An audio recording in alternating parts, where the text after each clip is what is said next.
नमस्कार दोस्तों, स्वागत है आप सभी का एक बार फिर से हमारे चैनल आध्यात्मिक ज्ञान पर। दोस्तों, 2024 में इस बार मां दुर्गा चैत्र नवरात्रि में घोड़े पर सवार होकर आ रही है। इसे छत्रभंगे सुरंगम कहा जाता है, यानी माता रानी जब घोड़े पर सवार होकर आती है तो इसे शुभ नहीं माना जाता है। ज्योतिष शास्त्र के अनुसार देवी जब घोड़े पर सवार होकर आती है तो समाज और राजनीति में बड़ी उथल पुथल होती है। शास्त्रों के अनुसार यदि चैत्र नवरात्रि पर यदि माता दुर्गा घोड़े पर नहीं बल्कि हाथी पर होगा सवार होकर आती है तो मान्यता है कि माता दुर्गा का हाथी पर सवार होकर आना बहुत ही शुभ और कल्याणकारी माना जाता है। जीवन सुखमय हो जाता है, भक्ति का भरपूर लाभ भक्तजनों को मिलता है, दिल में सुकून मिलता है, माता वैष्णो भरपूर आशीर्वाद देती है। दोस्तों, इस बार नवरात्रि पूरे 9 दिनों तक चलेगी, यानी 9 दिनों तक नवरात्रि का पर्व मनाया जाएगा। ना एक भी दिन कम, ना एक भी दिन ज्यादा, पूरे 9 दिनों तक माता वैष्णो की पूजा मां शेरावाली की खास रूप से पूजा आराधना की जाएगी। चैत्र नवरात्रि का पहला व्रत 9 अप्रैल को रखा जाएगा और अंतिम व्रत 18 अप्रैल मंगलवार के दिन रखा जाएगा और 17 अप्रैल को कन्या पूजन किया जाएगा, जो कि इस दिन नवरात्रि समाप्त हो जाएंगे। आपको बता दें, 9 अप्रैल को घट स्थापना का मुहूर्त सुबह 6:03 से 10:14 तक रहेगा। दोस्तों, चलिए अब जानते हैं नवरात्रि में कौन कौन सी सब्जी नहीं खाना चाहिए और कौन कौन सी सब्जी खाना चाहिए और कौन सा फल खाने से व्रत टूट जाता है। आइए जानते हैं नवरात्रि में क्या खाएं और क्या नहीं खाएं और क्या पीना चाहिए और कौन सा फल खाना खास और शुभकारी माना गया है। आज हम आपको विस्तार से बताएंगे, किंतु आगे बढ़ने से पहले कमेंट बॉक्स में अपनी राशि जरूर डाल दीजिएगा। यदि हमारे पास आपकी राशि के अनुसार कोई उपाय होगा तो वह आकर हम आपके कमेंट के रिप्लाई में बता देंगे, ताकि आपको राशि के फल प्राप्त हो। राशि के अनुसार किया गया कार्य बहुत ही शुभ माना जाता है। मैया वैष्णो रानी बहुत प्रसन्न होती है कमेंट में लिखे माता रानी। आपका स्वागत है। हमारे घर में जय माता रानी एक लाइक जरूर करें वैष्णो रानी के लिए। एक लाइक तो बनता है। दोस्तों, शास्त्रों के अनुसार बताए गए व्रत चाहे किसी भी प्रकार के क्यों ना हो, उनसे जुड़े पालनों का नियम करना अति आवश्यक माना जाता है, क्योंकि जो मन के मुताबिक किया जाए वह संघर्ष नहीं कहलाता। कहा जाता है कि मनोकामना को पूर्ण के लिए थोड़ा सा संघर्ष यानी कि तपस्या तो करनी ही पड़ती है। इसीलिए ऐसी मान्यता है कि व्रत को पूर्ण विधि विधान से किया जाना चाहिए, तब आपको व्रत का पूर्ण लाभ फल प्राप्त होता है। अति उत्तम और शीघ्र दीर्घायु वरदान प्राप्त होता है।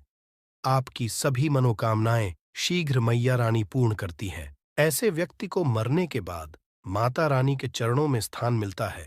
वह सदैव मां की सेवा करता है। ऐसा भक्त स्वर्ग लोक में जाता है। इसीलिए हर यही कहता है कि सच्चे दिल से यदि आपके मन में ईश्वर के प्रति श्रद्धा हो तो बिन पूजा पाठ के ही सारा फल मिल जाता है, और यदि मन में ईश्वर के प्रति शंका हो तो उस मनुष्य को कई जन्मों तक सुख नहीं मिलता।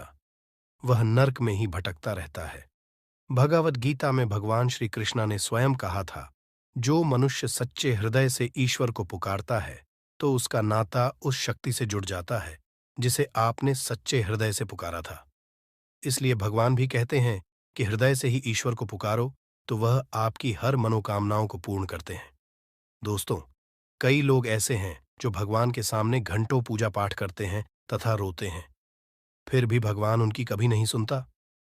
दरअसल जब आप सच्चे मन से ईश्वर को पुकारते ही नहीं हैं, तो भला वो आपकी पुकार कैसे सुनेंगे। दोस्तों, ये तो थी वो बातें जो भक्त और भगवान के बीच की है। अब हम जानते हैं नवरात्रों के दौरान क्या नहीं खाना चाहिए और क्या नहीं पीना चाहिए और कौन सा फल खाने से व्रत संपूर्ण और सफल हो जाता है। दोस्तों, हमारे चैनल सब्सक्राइब जरूर करें और इस बेल आइकॉन को दबाना ना भूलें।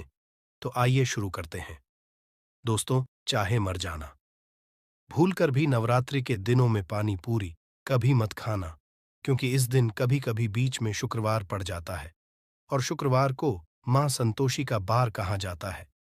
माता संतोषी खट्टी चीज खाने वाले व्यक्ति से सदैव क्रोधित रहती है, नाराज रहती है, क्योंकि नवरात्रों में माता संतोषी जागृत अवस्था में हो जाती है। माता संतोषी की शक्ति नवरात्रों में कई करोड़ गुना बढ़ जाती है। नवरात्रों में जब पड़ जाए तो इमली नहीं खाना चाहिए।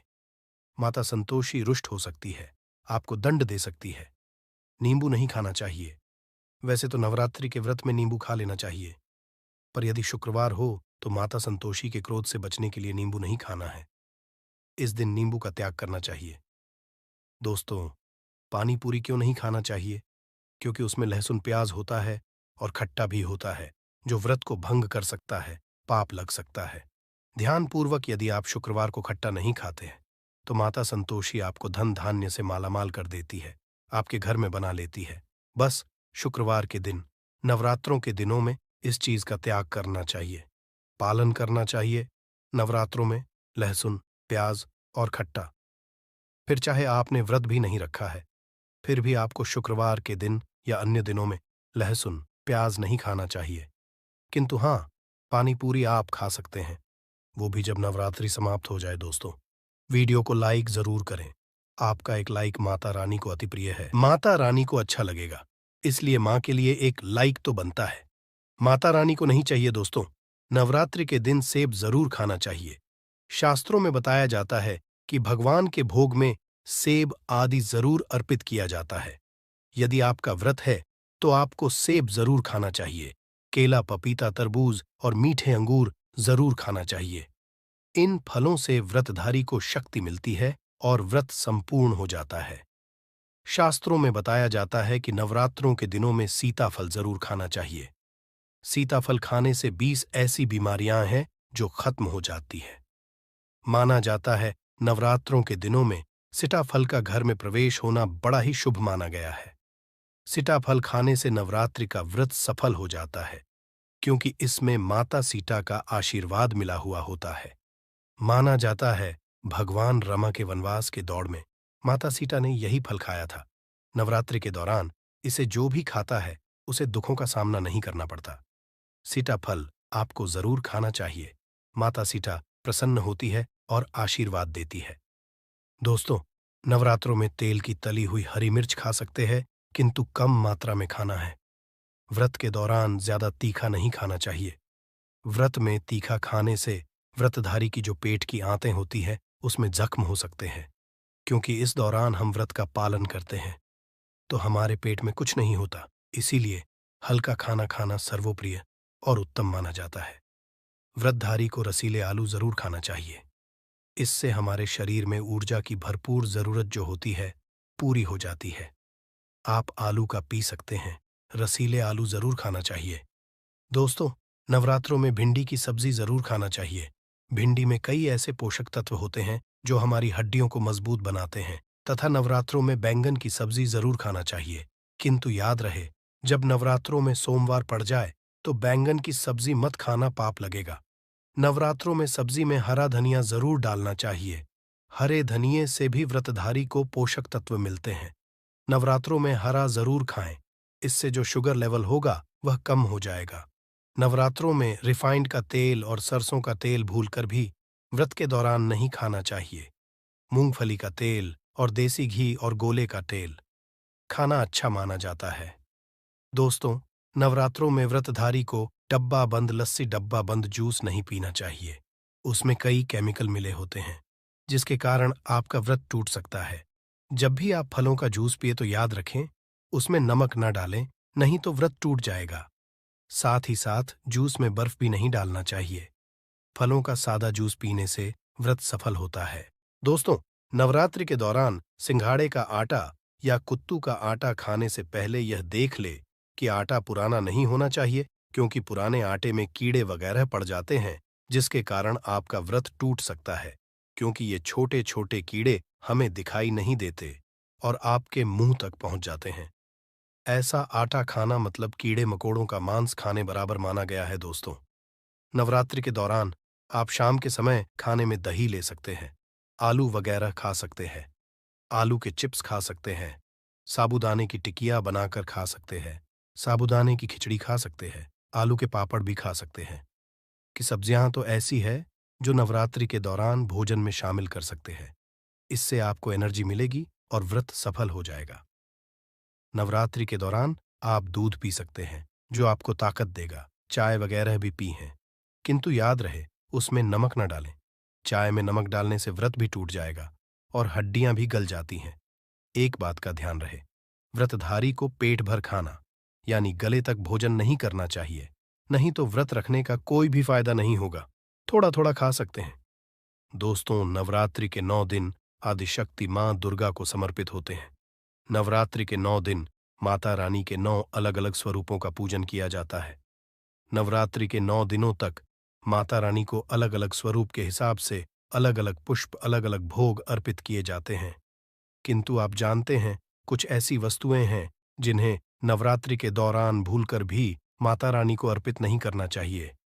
यदि इन वस्तुओं को आप गलती से भी माता रानी को अर्पित कर देते हैं तो आपको व्रत और पूजन का पूर्ण लाभ नहीं होगा। इसीलिए माता रानी की कृपा प्राप्त करने के लिए आपको ये जानना अति आवश्यक है कि वो कौन सी ऐसी वस्तुएं हैं जो माता रानी के पूजन में भूल कर भी प्रयोग नहीं करना चाहिए। तो आइए मां का जयकारा लगाते वीडियो को शुरू करते हैं दोस्तों। नंबर 1, नवरात्रि के दौरान शादीशुदा महिलाओं को सफेद कपड़े पहनकर पूजा पाठ नहीं करना चाहिए।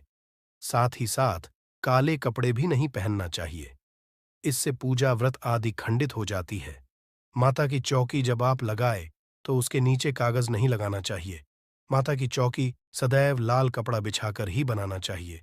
सदैव याद रहे, नवरात्रों के 9 दिनों तक व्रतधारी को अपना आसन मां की चौकी के आगे ही चाहिए और वहीं पर आपको सोना चाहिए। मंदिर को नवरात्रों के दौरान अकेला नहीं छोड़ा जाता, बहुत ही अशुभ माना जाता है। जरा आप ही सोचिए, माता रानी 9 दिनों के लिए धरती पर आकर आपके घर में रहने के लिए आई है और ऐसे में आप उन्हें अकेला यदि छोड़ते हैं तो माता भी आपको छोड़कर चली जाएंगी। वह कहेंगी, इसको मेरी जरूरत नहीं है, वह अकेली पड़ जाती है। इसीलिए माता के पास में ही सोना चाहिए दोस्तों। नंबर 2, नारियल हिंदू धर्म में नारियल को समृद्धि, धन, श्रद्धा और सम्मान का सूचक माना जाता है। नारियल को श्रीफल भी कहा जाता है, को सुख समृद्धि में वृद्धि करने वाला माना जाता है। नारियल का हर मांगलिक कार्य में खास महत्व होता है। जैसे कि आप सभी जानते हैं कि माता रानी के कई मंदिरों में नारियल से बलि भी दी जाती है और माता रानी के पूजन में नारियल का प्रयोग हम सभी करते हैं। खासकर कलश की स्थापना नारियल रखकर ही की जाती है। माता रानी की पूजन में हम नारियल प्रयोग करते समय कुछ गलतियां कर बैठते हैं दोस्तों। नारियल कई प्रकार के होते हैं, एक हरा दूसरा सूखा, जिसके अंदर पानी है। जिस नारियल के अंदर पानी होता है, माता रानी के पूजन में सदैव पानी वाला और जटा वाला नारियल ही प्रयोग करें। नारियल का पूर्ण होना चाहिए। नारियल चटका हुआ या टूटा हुआ नहीं होना चाहिए, क्योंकि साबुत नारियल ही पूर्ण और पवित्रता का प्रतीक होता है। साबुत नारियल ही सुख समृद्धि का प्रतीक होता है।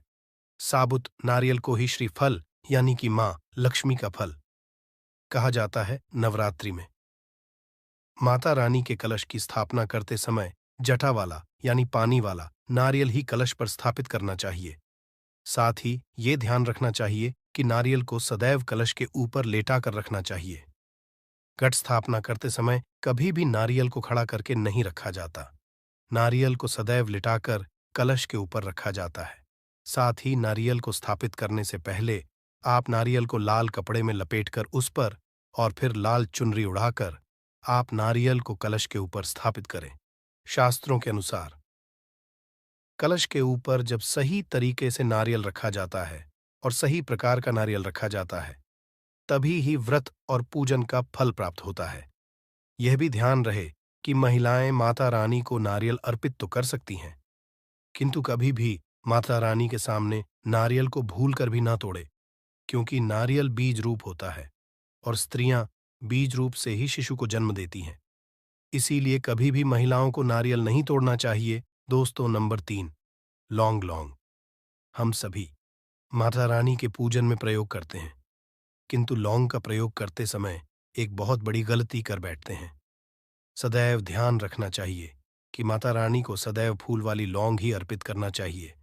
जिस लौंग फूल नहीं होता या फिर जिस लौंग के पीछे लकड़ी की डंडी नहीं होती, उसको आप माता रानी के पूजन में भूलकर भी प्रयोग ना करें।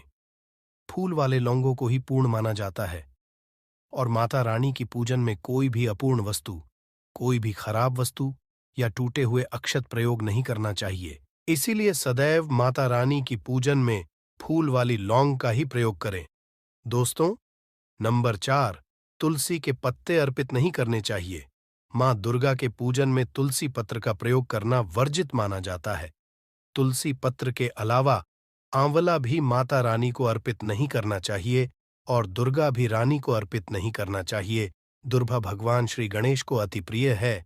नवरात्रि में आप भगवान गणेश को दुर्भा अर्पित कर सकते हैं। भगवान विष्णु जी को तुलसी के पत्ते जरूर अर्पित कर सकते हैं, किंतु माता रानी को भूलकर भी तुलसी के पत्ते या दुर्भा अर्पित ना करें। माता रानी को सफेद फूल भी अर्पित ना करें। माता रानी को सदैव लाल रंग के फूल अर्पित करने चाहिए। लाल रंग के फूल माता रानी को अति प्रिय है। खासकर माता को गुड़हल और कमल के फूल अति प्रिय है। शास्त्रों में आता है कि घर में माता रानी की 2 या 3 मूर्तियां या फोटो नहीं होने चाहिए।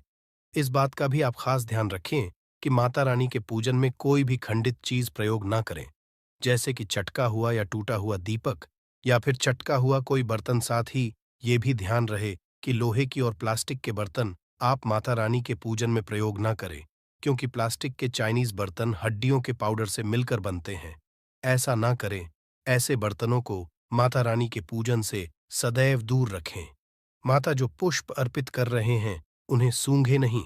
सूंघे हुए फूल या गिरे हुए फूल या फिर मुरझाए हुए फूल माता को अर्पित ना करें।